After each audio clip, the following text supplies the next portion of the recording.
I came into this world not with a cheer, but a burden. My mother, Elizabeth, wasn't ready for me, or maybe she just never wanted to be. It's hard to tell the difference when you're the unwanted one. From my first breath, I was more a problem than a person in her eyes. "You never stop crying, do you?" she would hiss during those long nights of my infancy. Her voice was often laced with irritation, lacking the gentle touch you'd expect from a mother. My father, Michael, was different. He was the one who stepped up, trading sleep for soothing walks with me in his arms, while my mother locked herself away in silence. "Let me take her, Liz," I remember him pleading one night, his voice as soft as the blankets he wrapped me in. "You need to rest." As I grew, the gap between my mother's affection and indifference widened, especially when Emily was born. Suddenly, there was light in my mother's eyes, but it wasn't for me. "Look at her, Michael. She's perfect," Mom cooed over Emily, something I never heard directed at me. The differences were stark. While Emily slept quietly in her arms, I was often left playing alone or trying to help around the house. "Why don't you be a good big sister and play quietly? Emily is sleeping." Mom would often chide when my footsteps or small voice crept a decibel too high. My role in the house grew as I got older.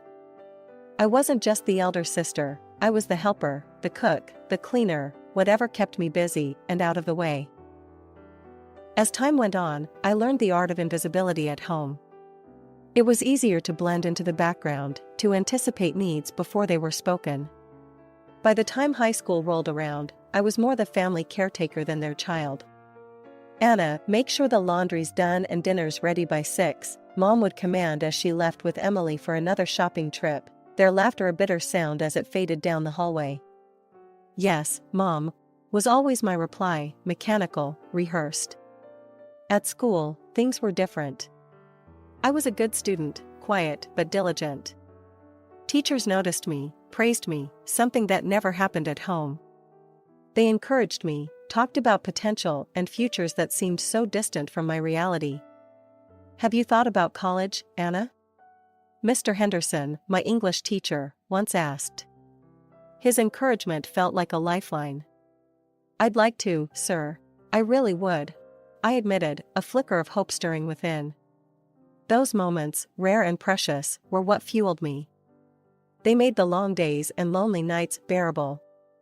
They whispered of a life beyond the confines of my mother's cold indifference and the shadow of my sister's favored existence. A life where maybe, just maybe, I could be seen for who I was, not just for what I could do for others. By the time I graduated high school, I had my plan all mapped out. It wasn't anything fancy, just a simple escape from a home that felt more like a prison. The day I turned 18, I packed my bags, mostly filled with second-hand clothes and a few cherished books. "You really going through with this?" Dad asked, his face lined with worry as he watched me stuff a duffel bag. "Your mom's gonna flip, you know. She expects you to stick around, help out with the house, with Emily." I zipped up the bag with more force than necessary. "I know. But I can't stay here, Dad. I gotta try and make something of myself." I moved into a tiny apartment on the edge of town, close enough to my new job at a local diner. The work was hard and the hours were long, but every paycheck was a step closer to my goal. The diner was a noisy, bustling place, filled with the clatter of dishes and the constant chatter of customers. I learned to keep my head down and my hands busy. Nights were spent in a cramped study corner of my apartment, textbooks spread out as I worked through community college applications. I was determined to be more than a waitress, more than what my mother said I'd be. "Why you both errand with all that school stuff?" my neighbor, Jo, once asked when she caught me buried in paperwork. "Ain't like it's gonna change much." "It might not," I admitted, "but it's worth a shot. I want to be a teacher, Jo. I want to do something meaningful." Jo snorted, dragging on her cigarette. "Well, good luck with that, kid. This world ain't kind to dreamers." Saving money became a game of numbers. Every tip went into a jar, every spare dollar tucked away for future tuition. I cut corners everywhere, lived on ramen and toast, and kept my eyes on the prize. After a year of relentless work and study, I had enough to enroll in college. I chose the local community college, affordable and within commuting distance. The day I received my acceptance letter, I felt a surge of pride like never before. Walking into my first class, I felt out of place with my worn-out jeans and second-hand textbooks, but I was there, in a seat, ready to learn. "You here for the early childhood education program?" a girl next to me asked, her pen tapping nervously on her notebook. "I'm Sarah. We should study together, maybe?" "Sure, Sarah. I'm Anna. I'd like that." College was a whole new world, one where I wasn't just the forgotten daughter or the hard-working waitress. I was a student, a peer, and soon, I found myself part of a community. Evenings were still spent at the diner, but now my days were filled with lectures, group projects, and a growing belief that I could really make this happen. I could become someone who made a difference. The path wasn't easy. There were moments of doubt, of fear that maybe Joe was right, that maybe the world wasn't kind to dreamers. But every time I helped a classmate understand a tough concept, or received praise from a professor, I knew I was where I was supposed to be. By the time my second year of college rolled around, I was deep into my studies and working the evening shift at the diner. One evening, as I balanced a tray full of burgers and shakes, my phone buzzed in my apron. It was an email from the college financial office. My heart skipped. This was it, the scholarship decision. I waited until my break, hands shaking as I logged in to read the email. "Congratulations," it began. "We are pleased to inform you." I didn't need to read the rest, I had done it. A full ride for the next year. I let out a breath I didn't even know I was holding and slid down against the wall, relief washing over me. The following weeks flew by in a blur of exams and late-night shifts. But with my financial worries eased, I was able to focus more on what I really loved, learning how to teach. As the semester ended, I started applying for teaching positions, each application sent with a mix of hope and nerves. One afternoon, while I was setting up for a job fair, my old classmate, Sarah, bumped into me. "Listen, are you still looking for a job? My aunt's school is looking for a new primary teacher. You should totally apply." I followed up on Sarah's tip and landed an interview. The night before, I practiced answers to possible questions in front of my mirror, determined to come off as confident and competent. The principal, Mr. Davis, was a stern-looking man who softened a bit as we talked. "Why do you want to work with children?" he asked, peering at me over his glasses.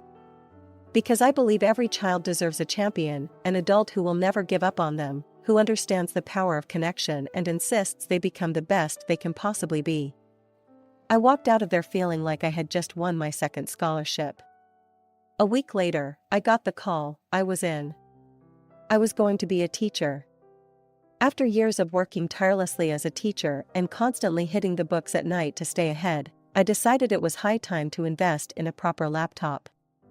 Walking into the tech store, I was more than a little out of my element. Rows of shiny, high-tech gadgets lined the walls, each one promising the world. I must have looked lost because a guy with a friendly smile and a name tag that read Tom approached me. "Need some help finding something?" he asked, his tone friendly. "Yeah, I'm looking for a laptop that can handle a lot of multitasking and won't give up on me in a year," I replied, hoping I sounded like I knew what I was talking about. Tom nodded, showing me a few models and explaining the specs in a way that didn't go right over my head. "This one here would be perfect for what you need, and it's within budget." As he rang up the sale, he gave a casual, "You seem really into your work. If you ever need tech advice, or any advice, really, here's my number." We started texting, casual at first, then daily. Dates followed, easy nights out where the laughter flowed as freely as the conversation. But whenever things edged toward serious, Tom was quick with the brakes. "We're still young, Anna. There's no rush," he'd say, every time I hinted at something deeper.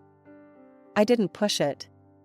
I was busy enough, and having someone even just to laugh with felt like a win. But then, one lazy Saturday morning, as I was enjoying my coffee and the rare chance to sleep in, my phone rang. It was Mom, which was unusual enough to spike my heartbeat. "Anna, it's your dad. He's really sick. You should come." The weight in her voice pulled me upright. "I'm on my way." Tom, sprawled on the couch, sat up. "Everything okay?" "It's my dad. I have to go see him. He's sick." "I'll come with you," he offered, and something in his tone made it clear he wasn't asking. We drove in silence, the tension thick. As we pulled up to the family house, his whistle cut through the quiet. "Damn, Anna, you didn't say you grew up in a mansion." "It's not as glamorous as it looks," I murmured, my stomach knotting up as we walked to the door. Inside, Mom and Emily were the picture of superficial concern. I introduced Tom, their smiles a little too polished. "Nice to finally meet the man making our Anna so happy," Mom cooed, her eyes appraising. "We were just talking about the future," Emily chimed in, eyeing Tom like a new accessory she might like to try. I barely listened, my focus on getting to Dad. He was propped up in bed, looking so frail it knocked the breath from me. "Anna, my girl," he rasped as I approached. "I'm sorry, for everything." Tears stung my eyes, but I managed a smile. "It's okay, Dad. I'm here now." "I should have been stronger. Should have stood up for you more," he continued, each word labored. We talked a little more until he drifted off, tired from the effort. I kissed his forehead and joined the others at dinner, Tom in tow. The conversation at the table turned quickly to money, inheritances, things that seemed so trivial with Dad's room just upstairs. "Your father's made some smart investments," Mom was saying, her voice light, almost excited. "It should keep us comfortable." "Yeah, I've been looking at trips to Europe," Emily added, like she was picking out items from a catalog. Tom listened, nodding along, but I felt sick. "Shouldn't we focus on Dad's health first?" I interjected, unable to keep the edge from my voice. "Oh, Anna, always so dramatic," Emily sighed. "We have to be practical about the future." I wanted to argue, to scream that they were talking about Dad like he was already gone. But I bit my tongue, the words tasting like bile. We drove back to my place, the city lights blurring past as I let the distance from that house, from those people, slowly help me breathe easier. Coming back from that unsettling dinner at my parents' place, Tom seemed more contemplative than usual. We'd barely closed the door to my apartment when he turned to me, his expression serious. "Anna, I've been thinking a lot lately," he began, running a hand through his hair. "Marry me, Anna." The proposal was as unexpected as a thunderclap in clear skies. "What? Tom, where is this coming from?" "I know it's sudden," he admitted, stepping closer. "But today, seeing everything. I just know I want to be there for you, for good. We don't need anything big, just us, together." His words, sincere and raw, cut through the confusion. I loved him, that much was clear. And maybe, just maybe, he was the solid thing I could hold on to. "Okay, yes," I said, the decision feeling right despite the chaos of my thoughts. We didn't wait. The very next week, we stood together at City Hall, exchanging simple vows in a quiet room. No frills, no grand speeches, just a promise to each other. But even the warmth of new marriage couldn't shield me from the concern for my father. His health was deteriorating, each visit painting a starker picture than the last. One afternoon, as I sat beside his bed, holding his hand while he dozed, he stirred and looked at me with a clarity that had become rare. "Anna," he murmured, squeezing my hand. "When I'm gone, there'll be something for you. A surprise." I brushed his hair back from his forehead, smiling to ease his worries. "Dad, don't talk like that. You need to focus on getting better." But he shook his head gently. "Just know that I did what I could." His words hung between us, heavy and somber.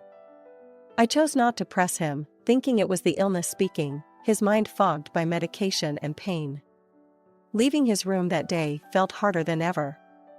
At home, Tom tried to comfort me, but the image of my father's frail form haunted me.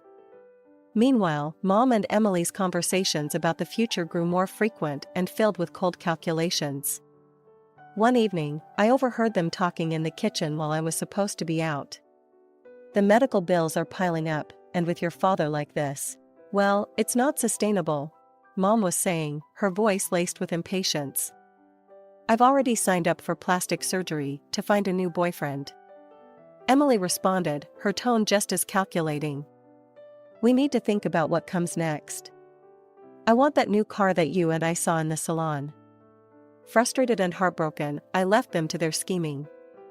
Back at my place, Tom held me close as I cried, my tears for my father, for the family I wished I had. The day we buried my father was cold and gray, the sky mourning with us as friends and relatives came to pay their respects. That evening, the family gathered at my parents' house. The air was thick with tension, everyone too aware of the elephant in the room, the inheritance. I was emotionally drained and wanted nothing more than to honor my father's memory in peace, but that wasn't to be. Tom was the first to break the silence about the will. So, what's going to happen now with the inheritance? We need to know what we're dealing with here, he said, his tone a bit too casual for the occasion. I shot him a look, my heart sinking. Tom, can we not do this right now? Today isn't about money. But he pressed on, oblivious or indifferent to my discomfort. I'm just saying, it's important.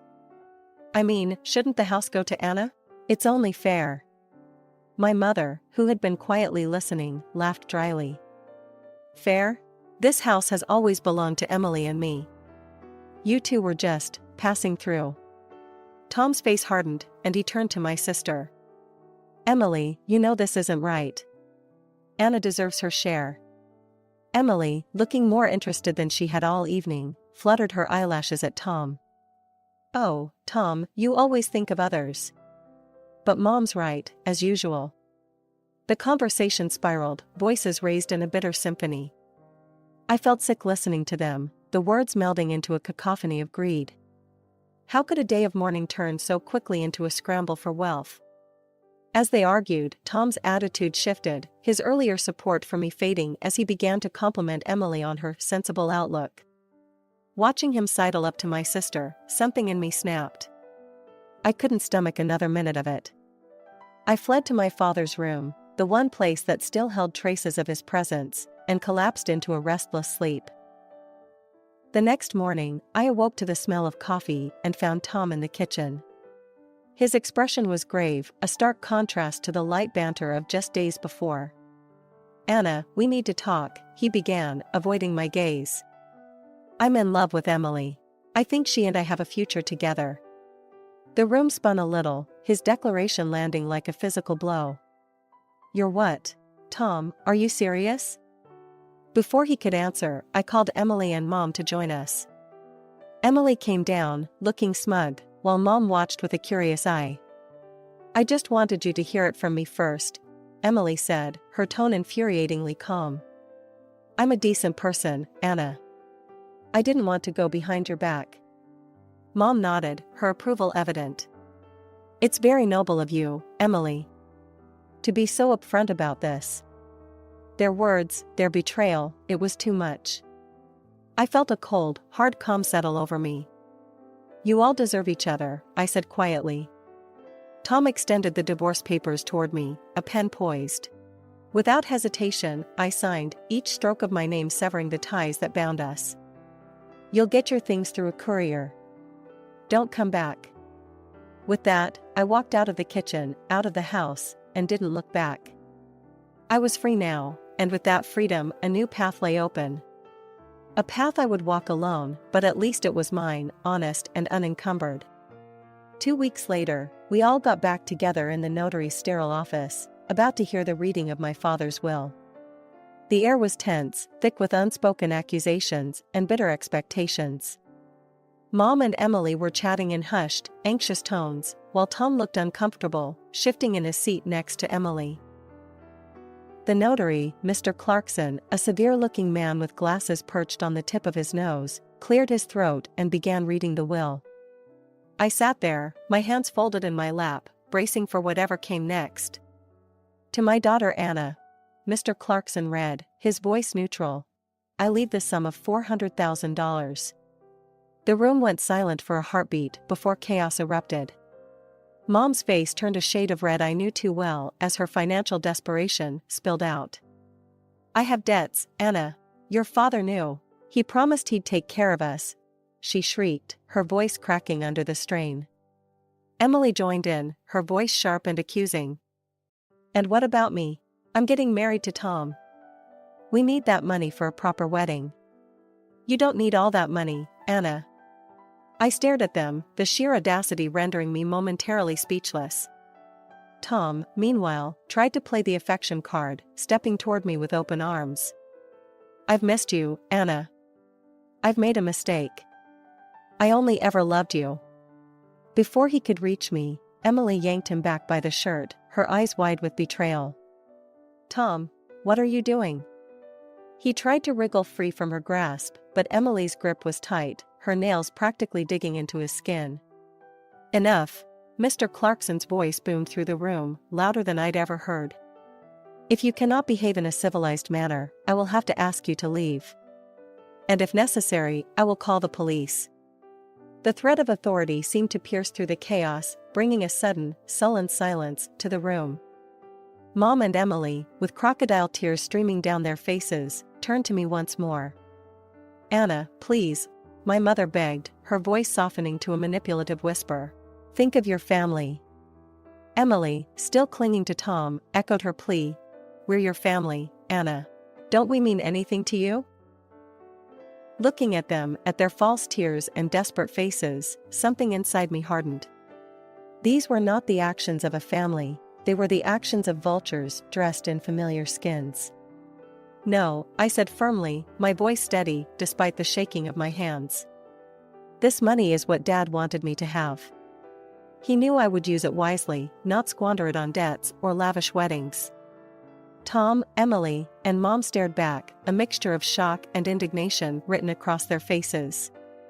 "You'll regret this, Anna. You won't be happy with this money," Mom hissed as I turned to leave.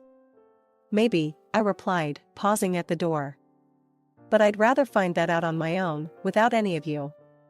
As I stepped into the sunlight, the cool air felt like the first breath of a new life, one where I was no longer bound by the toxic ties of those who shared my blood but not my values. I used the money to open a small private kindergarten. It was something I'd dreamed of, a place where children could feel loved and valued, the way I wished I had felt growing up. The process wasn't easy. There were permits to obtain, a property to renovate, curriculums to design, and staff to hire. But every step felt right. I named it Bright Beginnings, a nod to the new start it represented for me and the children we would serve. Business was good, better than I had hoped. Parents loved our approach, and word of mouth spread. Soon, we were at full capacity, and I began planning an expansion.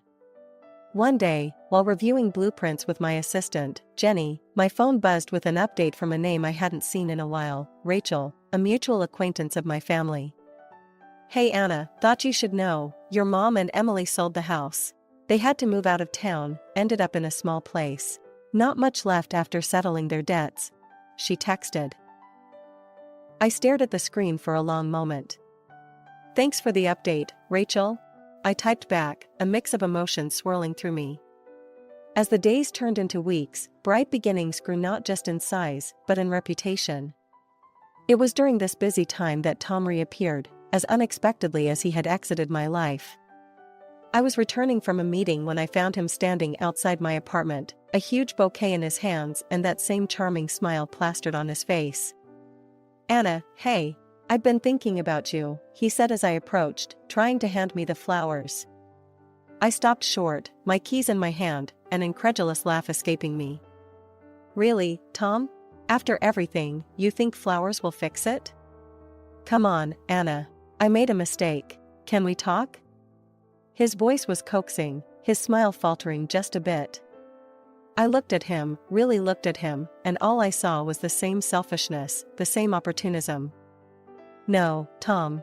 We can't. There's nothing for you here." He lingered for a moment, the smile finally slipping off his face as he realized I was serious.